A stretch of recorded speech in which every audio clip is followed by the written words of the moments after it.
Hi everyone, welcome to the show.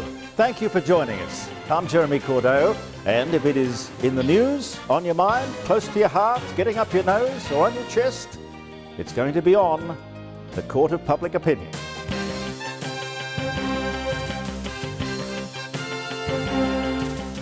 Thank you so much for joining us here in the Court of Public Opinion. Today, and of course next week, every week at this time on Channel 44. Now, as you can see, this is not an ordinary program.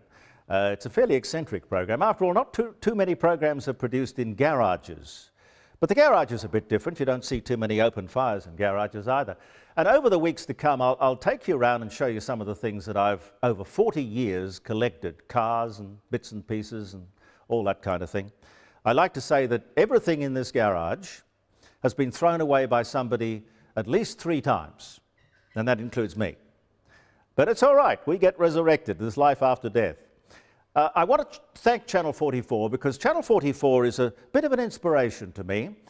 They have many local programs. They have great programs that deal with fishing, boating, motor cars, cooking, gardening, all sorts of things. And that's great because I look around me in this garage, this studio we'll call it for this occasion, and I see lots of young people who are very talented and working at the business that they love because Channel 44 has given them this great opportunity to do things, and that's important. Let me thank our sponsors, Rossdale Homes, welcome aboard, and Garage Mahal, and all the other sponsors as well. Our guests on the program today, Christopher Pyne, the hard-working local member. He's also the manager of business in the lower house for the opposition. That's the coalition.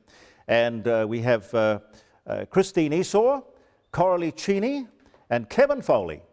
And most importantly, of course, we have you. Lots of interesting people we've gone out and asked questions of, and you'll get some surprises and maybe agree, maybe disagree. But it'll be an interesting program, I promise you. Welcome to the Court of Public Opinion.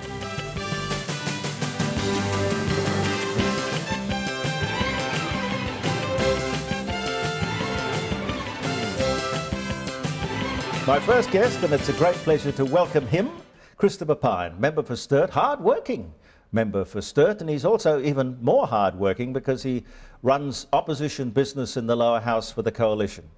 Christopher, welcome. Jeremy, it's good to be with you. Good to see you. You seem to thrive on this.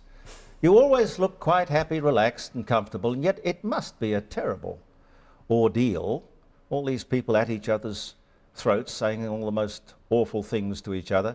You don't go afterwards and have a quiet drink in the bar and kiss and make up or anything, do you? Sorrows. Yeah. I don't take it personally what the Labor Party says in Parliament. They do. They seem to be, but I think it's very affected. Their hypersensitivity at the moment is all part of a strategy to frame Tony Abbott and to try and make it impossible for him to criticise the Prime Minister. And I don't think it's real, it's rather faux, this indignation. Especially when you consider that apparently sexism is the greatest crime known to man, and they've just put Penny Wong at number 2 on the ticket behind Don Farrell at number 1, one of the faceless numbers men of the Labor Party. So they don't really put their money where their mouth is. But I do enjoy the Parliament, though, you're right. I do love the Parliament. I think it's very important to get it right and to have this robust democracy where people can get their issues out and hold the government to account. And I think that's good for the government to have a good opposition. You were well ahead in the polls, and it seems to be that slowly the government is gaining and gaining and gaining. Now, is that because the carbon tax is not biting as it was predicted it would? I think there has been a hailstorm of distractions that Labor's created in the last few months, whether it's the National Disability Insurance Scheme announcement, the dental health scheme, the Gonski Education School None of funding, which we can afford, I don't think. None of which they actually have funded, by the way. These are all announcements. None of them have got any money attached to them other than just a nebulous, there'll be $32 billion for the education school funding reforms. Of course, there isn't that money. It doesn't exist. But they've had this distraction of the gender wars that they've been running against Tony Abbott. And it's all about distracting people from cost of living, the rising cost of living, job insecurity, things like Olympic Dam falling over here in South Australia, rising taxes, and but when the government can distract people with their great megaphone that is government, then it doesn't surprise me that the polls are changing a bit, because that we were so far ahead and it was probably unsustainable. Now, this mid-year review came on a little bit earlier than most people thought it would, and I gather that that's some kind of or at least a suspected fudge. Look, it's a fiddle. They usually have the MAEFO, the mid-year economic forecast, in late November or December, or even late December. This is just to see if we're on track, is it? It's basically to update the forecast from the budget in May. That's right. And the view is it was brought forward so that they could have more savings count in this financial year to pretend that they have a surplus. Now, this is the ever diminishing and invisible surplus. It's now down to $1 billion for this year. But nobody genuinely believes there's a surplus, Jeremy. But why is it important? Well, the government's made it important politically for themselves. They've decided that this is a great test of their economic capacity, but they've never delivered a surplus since 1989, and they're never going to deliver a surplus, because the forecasts, even in this MAEFO, economists say are wrong, and that it's more likely there's a $7.6 billion deficit. And why this is important is because it proves that the government can't live within its means and never has even tried to. Well, in the Australian, Judith Sloan talked about the fact that there was no magic pudding, that just by moving the company tax from quarterly to monthly, and yet produce a huge windfall over the forward estimates. $8.8 billion. Well, where would that money come from? It must be coming from those company profits. It has to. I mean, the government has this bizarre view that if they tax people more, somehow it'll mean they can increase the pie. Now, as a Liberal, I think that the best way to increase revenue is to grow the economy. And that's what John Howard and Peter Costello did.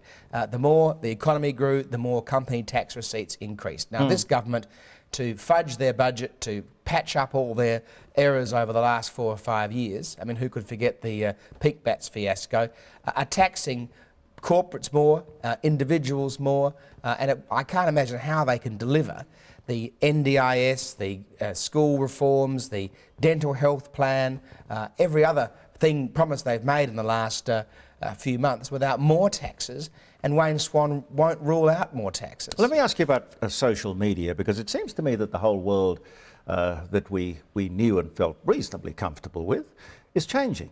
I mean, social media, there's a lynch mob at the drop of a hat. Well, I think there's a generational disconnect about social media. Now, my children and your children, or your last child, about the same age, they view social media entirely different to the way you and I would view social media. And I think we saw over the Alan Jones issue in recent weeks that advertisers who are perhaps closer to our age than to our children's age reacted extraordinarily to essentially a social media campaign that I would regard almost as cyberbullying. And Yes. I don't think we should be bullied by social media. Sure, it's interesting, it's useful for a whole range of purposes, but when it's used to damage and attack people, Yes. as it was being used to attack the advertisers on 2GB, Yes. then I think that is wrong, and we should say it's wrong, and we shouldn't be intimidated because apparently we'll then be attacked on social media. Yeah, well, freedom of speech, I think, is a terribly important thing. This Geert Wilders, the Dutch MP, is coming over here, and he's got a particular opinion about the Muslim community. He's got a visa. The government doesn't seem to be too worried about what he may say, and neither should they. I mean, freedom of speech is very important. Well, we value freedom of speech very, very highly as a society, and we hold it very dear. And we shouldn't be bullied into not having our freedom. That's right, and I don't have much knowledge of Geert Wilders' views, but quite frankly, for him to get a visa, I don't really need to have a great knowledge of his views, because as long as you leaven whatever he says with our own common sense, we can reject it or we can embrace it. And we but don't that's have our to choice. listen. That's the point. We can Absolutely. turn off the channel. Now, just one last question. What about Christopher Pyne for Premier? South Australia. No. No, nobody's knocked on your door, had a word in your ear. Jeremy, I love being in federal parliament, and I hope the electors of Sturt will keep re-electing me.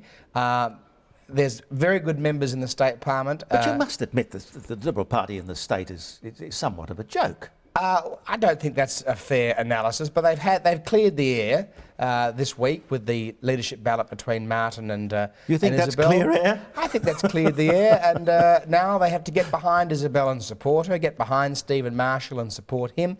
We have so many issues in this state, it's not funny. I mean, really, Olympic Dam falling over, losing our AAA credit rating, the highest debt and deficit since State Bank. We just can't afford not to have a good opposition holding a very bad government to account. Christopher, great to see you. It's a pleasure, thank you. Thanks for your time. Christopher Pyne. What it's all about, you're always on my mind. You never miss with your sweet kiss, but you leave my heart behind. I want you to start moving. Is trust important to you when building life's biggest investment? Well, look no further than Rossdale Homes, a South Australian family-owned company whose mantra is, because trust is a must, has been building quality homes for people like you and me for over 30 years. Rossdale Homes guarantees an absolute fixed price. No hidden extra charges. Choose off the plan or work with their building consultants to design your own. Or visit their website, Rossdale Homes, because trust is a must. The Court of Public Opinion, where the issues are the entertainment. Now, this is a new segment. Well, the whole show is new, let's face it. It's called 60 Seconds in the Chair. Ladies and gentlemen, Michael Pratt. Now, you've probably met him or heard about him. Well, it certainly is a loud jacket. Now, not one of my props, but I do have a couple of props to tell you about before we do the segment. One is a gavel, because you can't really have a court without a gavel, can you? And this chair. Now, this chair, believe it or not, is the chair of the High Court of the Chief Justice of England. Now, I have no idea how this ended up at an auction house. Something in else you Adelaide. bought from Scammell's? Well, no, this came from Adelaide Auctions, as a matter of fact, but I couldn't resist it. It is just so right for this show. So every week we're going to have a particular person who has an opinion about how to change the world. 60 seconds that will change our world, the world of Adelaide. It's kind of like a self-improvement segment, if you like. And I know from many conversations with you that you have great ideas as to how we can all do it better. So, Michael Pratt, within 60 seconds, will change our world.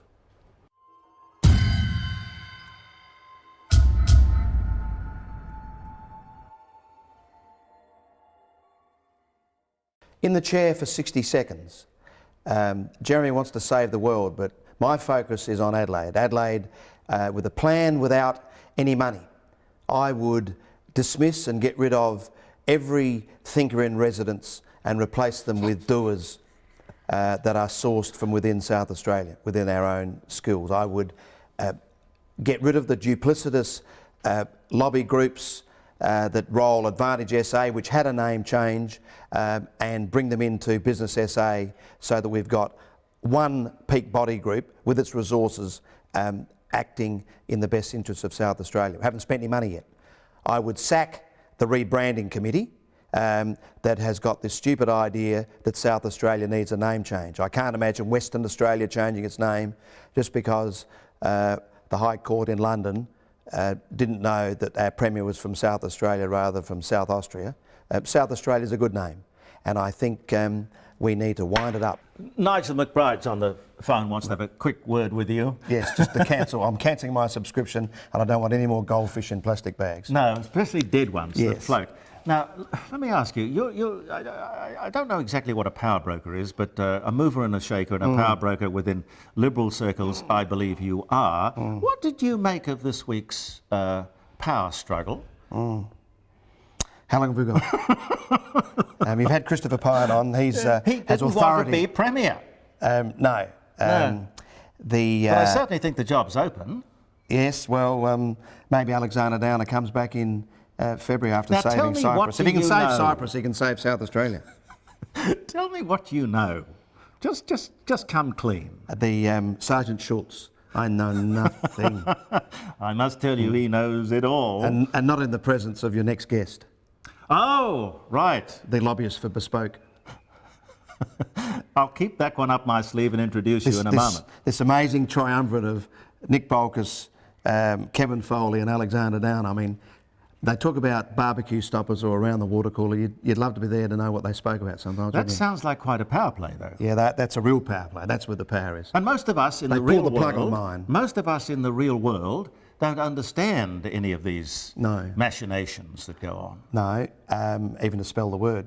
If you get machinations in Scrabble, it's Yeah. worth 32 on triple word score. Yeah. Well, I was amazed at Misogynist, Oh. how suddenly in Canberra they were talking about the word, then almost coincidentally the Macquarie Dictionary changed it. Yes, well, My God, that was a convenient moment for somebody. and all you had to do was Google it.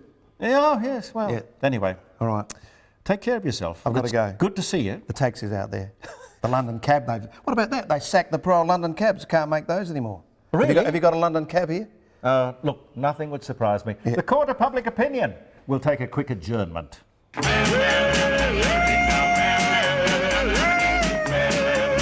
Upcoming, we have the jury and some very interesting questions that we went out and talked to the people of Adelaide about. Some surprising, some not surprising, but entertaining, I can promise you that. Kevin Foley was the police minister, had many different portfolios. Treasurer, I guess that would be the most onerous thing you could possibly do. And of course, the Deputy Premier. Welcome to the Court of Public Opinion. Thank you, Jeremy. Great to see you back on telly. Well, it's good to be back. I mean, I've been out I was smelling too the young roses. to remember the first time you did it on telly, but Well, I like to think I've matured. of course. You know, I don't know, like an old wine maybe. It's with sadness that I see that we have lost another fine, and this time a young South Australian, Scott Smith, in Afghanistan. I cannot figure what we're doing there. I know all the rhetoric, I've heard it all before, but we're killing our young people and I don't know what it's achieving. It is very sad, and of course the Special Air Services is the front line of Australia's capability when it comes to our armed forces in terms of the tactical quality of these soldiers. These are the best of the best, and they've suffered horrendous losses. Look, to me, fighting terrorism, no one really can argue against that, but I think now in Afghanistan we have to seriously ask the question, what purpose is being served, and will the country simply go back to the tribal warlord? Totally agree. That it will once US and Australian forces leave. Personally, I understand the very need to go into Afghanistan a decade ago, post 2/11, but really now the war is serving no purpose. Here we are trying to impose democracy on people who don't even understand it, let alone want it. They're not fighting for it. Yep. In fact, they're fighting to get rid of us. And in fact, our allies there are killing us. Anyway, our deepest sympathies to Very tragic. Scott Smith's family. And again, I say how sorry I am. I wanted to ask you also about this story about, instead of making submarines here in South Australia, why don't we buy one off the peg? Hell of a lot simpler, wouldn't it be? Well, it appears simpler and it would appear cheaper, but two very important points. Firstly is... $10 billion, according to the Australian. That may well be the case, but Australia is not, and this is not an issue of politics because Tony Abbott's of the same view, we don't have a nuclear industry in this country and unlikely to have one, not that I'm opposed to it I might add, but not likely to have one for some decades. We don't have the nuclear capability of sustainment of these vessels. Submarines are a technology even excess in terms of quality than what, say, the 380 Airbus airliner is. These are, next to NASA, some of the most advanced technologies in the world. A lot of their time is spent out of water or out of operation being sustained and maintained. Secondly is that building submarines, particularly here in South Australia, will give us literally an entire new manufacturing industry. It'll be a project that will dwarf the Snowy Mountain scheme. It'll be a 60-year project through the life cycle of these submarines. Couldn't we just fix up the Collins class and actually get them to work? Well, in fact, the submarines are working, the Collins are working very well now, working very well. We've got, I'm told, 2 at sea.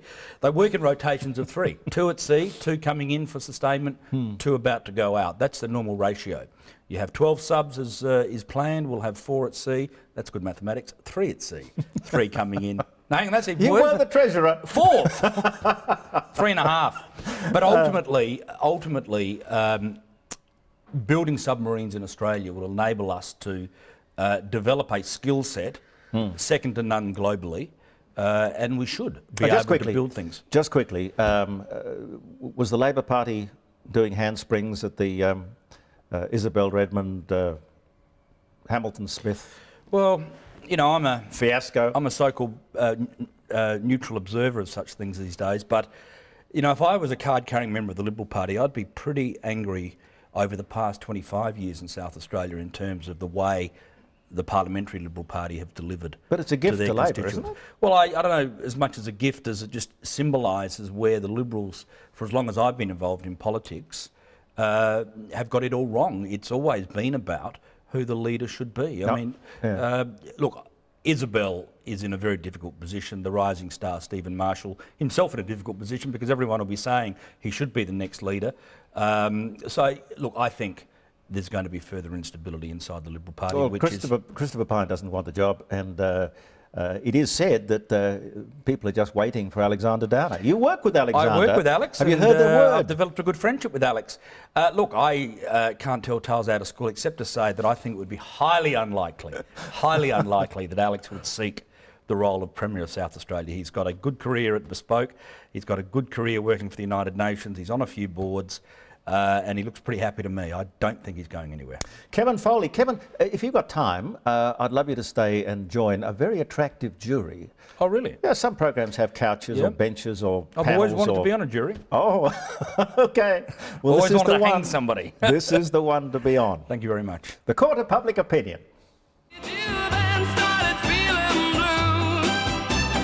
Look who it is, it's me, and I still love you. Is trust important to you when building life's biggest investment? Well, look no further than Rossdale Homes, a South Australian family-owned company whose mantra is "because trust is a must," has been building quality homes for people like you and me for over 30 years. Rossdale Homes guarantees an absolute fixed price. No hidden extra charges. Choose off the plan or work with their building consultants to design your own. Or visit their website, Rossdale Homes, because trust is a must. It's a home theatre. It's an office. It's a salon. It's a bar. It's a garage. Garage Mahal can transform your shed, carport, garage or undercroft into your favourite room in the house. You'll be surprised with what we can do with that disorganised, messy space. Regardless of your reasons, your lifestyle or hobby, we can create whatever you can imagine. So call Garage Mahal today on 1300 839 353. Look who it is, it's me, and I still love you. Hope you're enjoying the show and thank you for joining us. Let me introduce you to the jury. Other people have panels and couches and all those sort of things. We, in the court, have a jury. And this is a great blend of beauty, charm, intelligence and authority. Christine Esau, who was with the Advertiser and is a pretty famous local journalist. Kevin Foley, who is a legend. And Coralie, Cheney, who runs the Entertainment Centre ever so wonderfully. Thank you for coming. Thank you, Jeremy. For having us, Jeremy. Now, what we did, we went out on the street and we asked various people various questions about things that I suppose you'd call hot topics, or things about which we should be sitting in judgment. And one of them was freedom of speech. Now, this is what the people had to say on that subject. I'm in the Adelaide CBD to see what you think about freedom of speech. If you don't intrude on other people's rights, you should be able to say what you feel and what you think. Yes. We should be allowed to voice our opinion on things, but I guess there have to be certain limitations on discrimination. If the government tells us what we can and can't say, then it's not really a true democracy then. I think honesty is a good thing, but without being hurtful to people, so yeah. I guess it depends on the circumstances, but yeah, I guess I should. Like, normally you should get your opinion, you're only human and you should say what you feel. I guess it's as Voltaire said, I disagree with what you say, but I'll fight to the death for your right to say it. But do you think there are any limits to that? Jeremy, I'm a journalist, so I fundamentally believe in freedom of speech. As soon as you start censoring anybody from saying anything any other time, you are in fact taking away from the democracy that we enjoy in Australia. So I fundamentally agree with it, and I know it carries risks, but not risks that I would want to in any way curtail. Kevin? Spoken like a true journalist. No, I mean, of course you want that, because you want to have the headlines of somebody belting the living daylights out of somebody. You know, I've been on the receiving end, as has Mike Rann, of some pretty inflammatory stuff. Now, we cop it. But you took it straight. Oh, yeah, and I'm not saying, you know, criticism should be banned, but I think there is a limit. Racial vilification, you know, words and comment that incite, you know, riots or incite behaviour. I mean, I can understand a journo wanting that. They'd be there with their camera.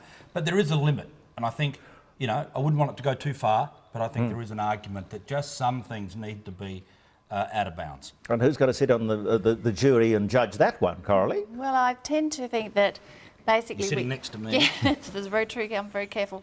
I think we all need to be considerate of the fact and the opinion. And sometimes the fact can get in the way of an opinion and vice versa. If we have an opinion, then that's something we need to say with care of other people's feelings and make it very clear that it is an opinion as opposed to stating an opinion as a fact, which may not be. That's a good point. A fact, that's something that you probably haven't had a lot of experience in. All right, now the next thing, which I thought was sort of kind of dead and buried, that is the debate about the Republic. We had a very expensive referendum on that subject, and now back in Tasmania they have resurrected the thing, and they want to go and ask what mainstream Australia has to say about a republic. This is what the people say. And what about the Republican debate? I think it's good like for symbolism, except practically I don't really think it's necessary. I think about the Constitution. I wouldn't like it to be changed because it's been like that for 200 years. So. I think the Queen has been there as a sort of a model for us, but I think we're way past that now, and we don't really need to depend. Well, we don't depend on the British Empire. No, I think we should have the Queen. I think it's a good choice that we have had it for this long. It sort of doesn't really affect my day-to-day lives. Yeah, interesting, isn't it? Interesting. What do you think, Coralie? I suppose I'm a bit of a royalist from way back, and when you go to London, you see how the people just love the royal family and that over there. It is amazing, but we have come from that culture, and basically it's a huge cost to our country to change our law system and all that is involved.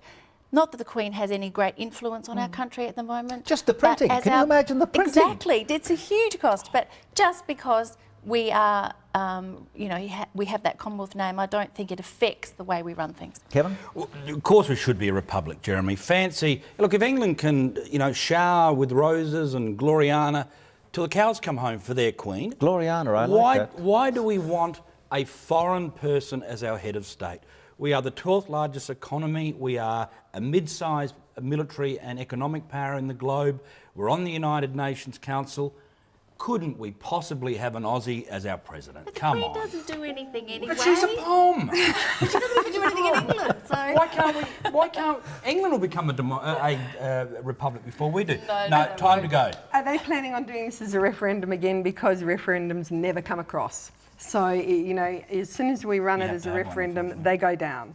I think there's a continuity that gives us strength, being part of a bigger national image, and I don't think we have yet developed a really strong, identifiable sense of nationalism. It's a kind of a hackneyed line, but if it ain't broke, don't fix it. That's my view on it. Now, another question we asked of the greater Adelaide public was the bailout of the car industry. What people thought about billions of dollars being handed over to American and Japanese companies just to keep the factories going. And what about bailouts of the car industry? That's a really tough one, especially when things are so tough here as well, and there's so many cuts in, you know, education and those types of areas. So, yeah, I just think the money would be better off in other areas. Prefer to support our own industry rather than an international one. Because I believe that we should support like ourselves and like not give away like to like American stuff, like all our like good products and stuff. So I believe that we should, but not too much. Just like focus on like what's important, I guess. Someone, I'm not sure who it was, said capitalism without failure is like religion without sin. It just doesn't work.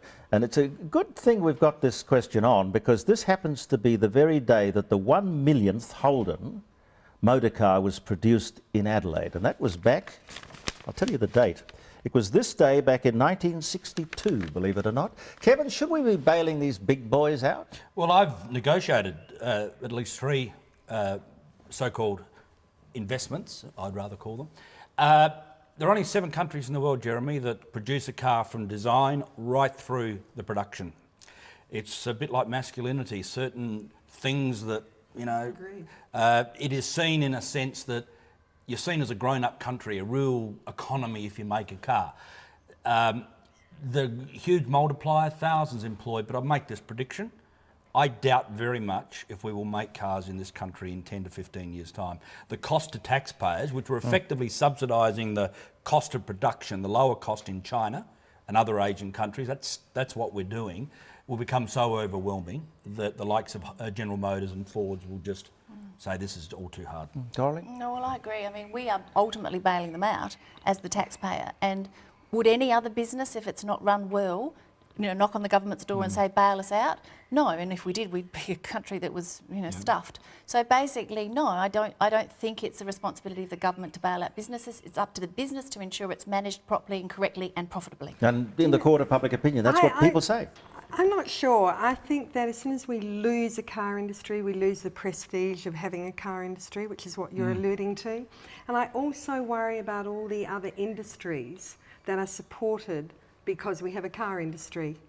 Why don't we do something a little creative and say, OK, let's not give Detroit, because we don't know if they're going to put that money into a new model or they're going to put it into the bank account or the loan. Or go into an electric car. You know, maybe we should be doing more R&D into something specific that no other country is, you know, get there first. But what happens if, let's say, we give we, the people, a subsidy? And we say, no, you go out and buy a Holden or a Ford or a Japanese car made in Australia, and you can have no stamp duty and free registration for 3 years and no sales tax. Good idea. Now, people would go out and buy the car, production would boom. I'm a former treasurer, I'm horrified at the notion. But you've been paying out all this money to bail them out. But I think you'll find that will actually contravene the World Trade Organisation. Our involvement with the World Trade Organisation. Well, we're part of it because we're an exporting nation. Yeah, I suppose so. But you know what would be handy with the automotive industry? They actually made and designed and made cars that look good. Well, you know, I've got to say, there's been a few dogs in the last decade. I was going to say, when you're overseas, you wonder about the prestige. You know, I mean, we aspire to having a European car, perhaps. I wonder how many Europeans aspire to having an Australian car. Not many. Not too many. Thank you all for coming. Thank you very much. Thank you. You've got to come back and we'll do it again. So much to talk about and so little time in which to do it. Thank you. We will take a quick adjournment here in the Court of Public Opinion. Keep a dream in your heart. Keep your dream forever. Don't let it. Thanks so much for being with us, and I hope you enjoyed the show. Thank you to our sponsors, Rossdale Homes, Garage Mahal and Yulumba. Now, you can contact us. Our email address is on the screen. And our webpage, which you can have a look at and contribute, is thecourtofpublicopinion.com.au. On behalf of our very talented cast, thank you for watching. See you next week. This has been Jeremy Cordeaux. Believe in yourself, and goodbye for now. Keep a dream in your pocket. Keep a dream in your heart.